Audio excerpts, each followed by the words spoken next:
Pemirsa, kita lanjutkan kembali dialog kita. Saya ingin ke Bang Daniel. Bang Daniel, ini kan ketika kita melihat tadi sindiran Pak Prabowo tentang raja kecil, kemudian ada pihak yang ingin memisahkan dengan Pak Jokowi misalnya. Artinya kan Pak Prabowo ini sudah tahu siapa orangnya. Lalu kenapa dengan background militernya tidak ditindak tegas? Silakan Bang Daniel. Ya, pertama tentu kalau istilah kami itu yang saya lama jadi juru bicara beliau selama 7 tahun, saya pahami betul kalau Pak Prabowo biasanya untuk menyatakan hal-hal begitu beliau sampaikan secara tertutup. Kalau kemudian beliau sudah sampaikan secara terbuka, bagi saya itu udah SP2. Jadi biasanya Pak Prabowo punya mekanisme sendiri. Kalau secara tertutup disampaikan misalnya dalam rapat kabinet, dalam forum-forum terbatas yang tidak diliput oleh teman-teman media, itu SP1 tuh kira-kira. Kemudian kalau sudah disampaikan kepada publik terkait dengan sinyalemen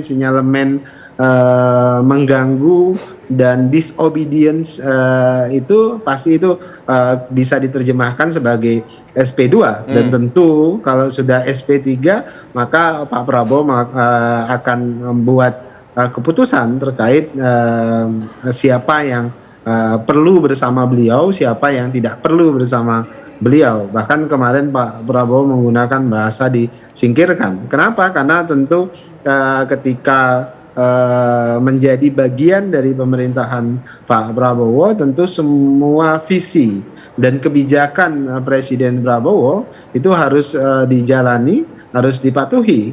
Itulah tadi saya sebutkan, memang langkah efisiensi yang dilakukan oleh Presiden untuk beberapa pihak itu adalah pil pahit. Namun pil pahit ini harus ditelan sebagai jalan untuk mendorong prioritas pembangunan yang sedang menjadi concern Presiden. Itu pertama. Kemudian yang kedua, baru kali ini ada Presiden yang secara detail itu memantengi, dalam tanda kutip memantengi anggaran loh Mas Adit. Jadi Pak Prabowo bersama dengan Menteri Keuangan itu menelusuri sampai pada detail-detail anggaran. Misalnya yang banyak dipotong itu misalnya alokasi dengan nomenklatur FGD, misalnya kemudian perjalanan dinas dan sebagainya yang memang tidak produktif. Itulah yang kemudian dipotong. Itulah yang kemudian diefisiensikan dengan asumsi hasil pemotongan itu yang hampir lebih 300 triliun tersebut kemudian dialokasikan pada agenda-agenda pembangunan yang menjadi prioritas dan menjadi perhatian utama Pak Prabowo pada saat ini. Kenapa? Karena kan hari ini Pak Prabowo ingin fokus pada upaya membangun sumber daya manusia yang kuat untuk Indonesia yang lebih maju pada 2045 nanti dan siap sebagai generasi emas untuk Indonesia emas 2045. Baik, Bang Daniel, ini kan menarik ya. Tadi ketika Anda sampaikan ketika Pak Prabowo ini berbicara dalam konteks tertutup di kabinet itu SP1-nya. Kemudian ketika ini berbicaranya sudah sindiran keluar nih SP2-nya. Apakah setelah SP2 ini akan ada perbaikan dulu ke orang-orang yang disasar atau langsung dijatuhkan SP3 dalam waktu dekat ini akan ada reshuffle? Iya, peringatan kan akan disampaikan. SP1 sudah disampaikan, SP2 sudah disampaikan secara terbuka. Nah tentu harapannya ada perbaikan-perbaikan, ada perubahan-perubahan yang signifikan. Nah tentu kalau kemudian tidak ada perubahan, saya pikir Pak Prabowo akan bersikap terang, tegas, dan itu karakteristik beliau. Pada saatnya yang tepat beliau pasti ambil keputusan yang diperlukan. Tapi yang jelas yang perlu dipahami oleh publik, yang saya pahami juga terkait dengan kebijakan Presiden Pak Prabowo adalah pada saat ini beliau yang jelas ingin mendorong anggaran publik itu bisa digunakan untuk kepentingan rakyat banyak. Itu yang catatan pentingnya. Efisiensi itu dilakukan untuk memastikan anggaran-anggaran yang ada itu digunakan untuk memastikan swasembada pangan misalnya, kemudian mendorong pertumbuhan angkatan kerja yang bisa diserap oleh negara melalui program-program penyediaan lapangan kerja, kemudian makan bergizi gratis dan sebagainya, termasuk sektor pendidikan. Nah, kemudian di Baik. sisi lain juga kan Pak Prabowo melakukan spesialisasi pada program-program pemerintah atau urusan-urusan pemerintah yang punya skala ekonomi besar. Misalnya dalam Baik. konteks perhajian, Pak Prabowo kemudian membentuk badan penyelenggara haji Baik. yang 2026 ke depan punya otoritas penuh menyelenggarakan haji, Ya, dan Bang itu Daniel. yang harus dipatuhi oleh semua pihak, kira-kira begitu. Baik, kami sudah memahami lah, artinya ketika efisiensi anggaran, kemudian ada program Asta Cita Pak Prabowo, kami sudah pahami betul. Yang kami ingin sebetulnya dalami begini, ketika tadi Anda katakan, ini kita balik lagi soal SP1 dan SP2 lagi Bang Daniel. Ini yang menurut saya menarik dari obrolan Bang Daniel. Ketika ada SP1 dan SP2, apakah ini selevel menteri atau sudah ada orangnya secara jelas Bang Daniel? Itu yang tahu Pak Prabowo tentu, tapi sinyalemen tentu publik bisa menafsirkan dan bisa membaca terkait dengan itu. Yang jelas Pak Prabowo tentu tidak akan mentolerir sikap-sikap disobedience dari orang-orang yang ada di pemerintahan beliau, dan beliau tentu ingin memastikan semua pihak menjalankan programnya dan visi yang sudah ditetapkan beliau. Jadi don't worry Mas, itu pasti akan menjadi perhatian Pak Prabowo. Baik, saya ingin ke Mas Cecep. Mas Cecep ini ketika melihat gaya komunikasi Pak Prabowo menarik ya, ketika ada orang yang salah atau diincar dalam kabinetnya dikasih peringatan dulu, SP1, SP2 ya kan, baru kemudian SP3.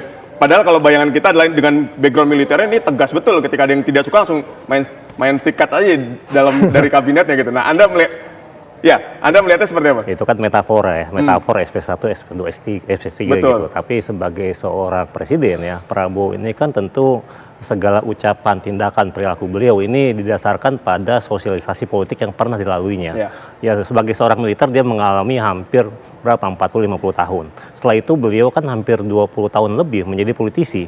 Jadi sehingga kemudian sikap tegasnya itu akhirnya menjadi relatif lebih fleksibel, kompromi.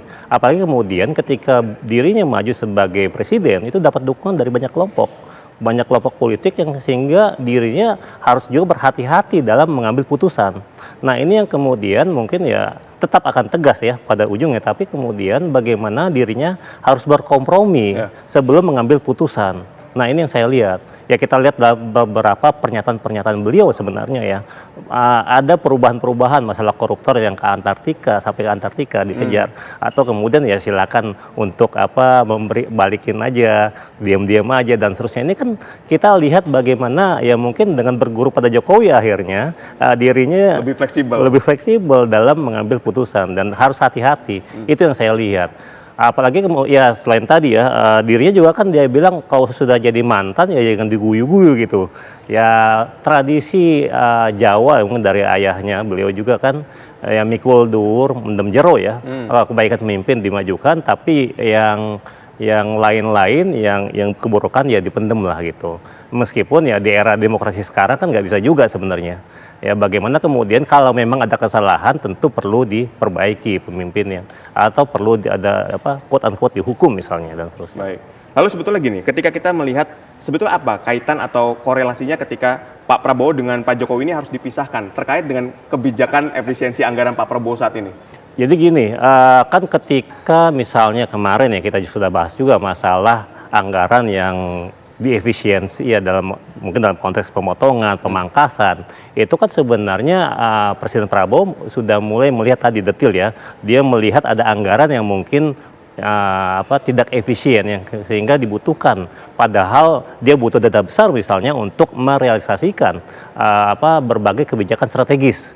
Nah tentu saja ketika ini dilihatnya ini kan terjadi berarti sebelumnya, berarti merujuk pada pemerintahan sebelumnya, sehingga dirinya yang kemudian pemerintahan Prabowo itu berusaha untuk melakukan efisiensi, dia potong itu anggaran-anggaran. Jadi, nah kesan ini yang kemudian ditafsirkan atau dinarasikan ya oleh pihak-pihak yang ingin memisahkan misalnya antara Presiden Prabowo dengan Jokowi gitu. Bahwa ternyata Presiden Prabowo ini mewarisi anggaran yang tidak efisien, mewarisi utang yang relatif besar, sehingga kemudian ya dia harus melakukan reformasi anggaran, dia harus melakukan konsolidasi fiskal dan seterusnya gitu. Baik. Baik, terima kasih Mas Cecep sekali lagi telah berdialog bersama kami, juga terima kasih Bang Daniel telah berdialog bersama kami. Terima kasih. Kita masih akan terus melihat gebrakan-gebrakan besar dari Pak Presiden kita. Sekali lagi terima kasih, sehat dan sukses selalu untuk semua.